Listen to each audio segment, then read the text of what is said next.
¿Qué tal a todos? Bienvenidos a este podcast especial. Hoy vamos a viajar a una de las épocas más intensas de nuestro país, la posrevolución y el cardenismo. ¿Cómo pasamos de las balaceras revolucionarias a las instituciones que hoy conocemos?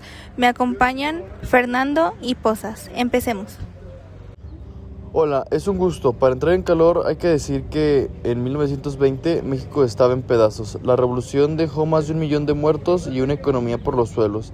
El gran reto no solo era dejar de pelear, sino inventar un país nuevo. Exacto, se dice que la revolución termina con la Constitución de 1917, pero la paz no llegó de inmediato, ¿cierto? Así es, tuvimos en la etapa de los sonorenses, Obregón y Calles. El dato clave aquí es que en 1929 se funda el PNR, antecesor del PRI. ¿Por qué es importante? Porque antes, si no te gustaba el presidente, sacabas el rifle con el PNR y los políticos empezaron a negociar en una mesa. Eso fue el fin del caudillismo salvaje. Pero ojo, esa estabilidad tuvo un costo, el maximato. Plutarco Elías Calles seguía mandando detrás de los presidentes títeres. México era moderno en el papel, pero seguía bajo el mando de un solo hombre, hasta que llegó Lázaro Cárdenas en 1934. Cárdenas no fue un títere, él rompió el molde. Cuéntenos, ¿cuáles fueron sus golpes más fuertes? Primero, la reforma agraria.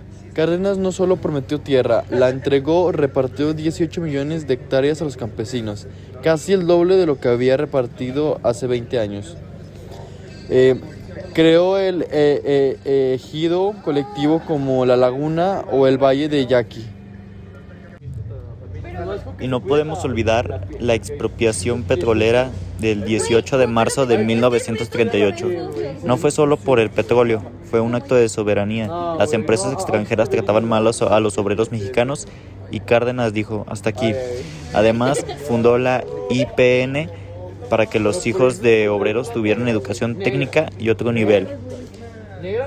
Otro dato real, bajo su mando la educación se volvió socialista, buscando combatir el fanatismo y llevar ciencia a los pueblos más alejados. Fue una transformación de cultura total. Entonces, ¿qué le debemos a este periodo hoy en día?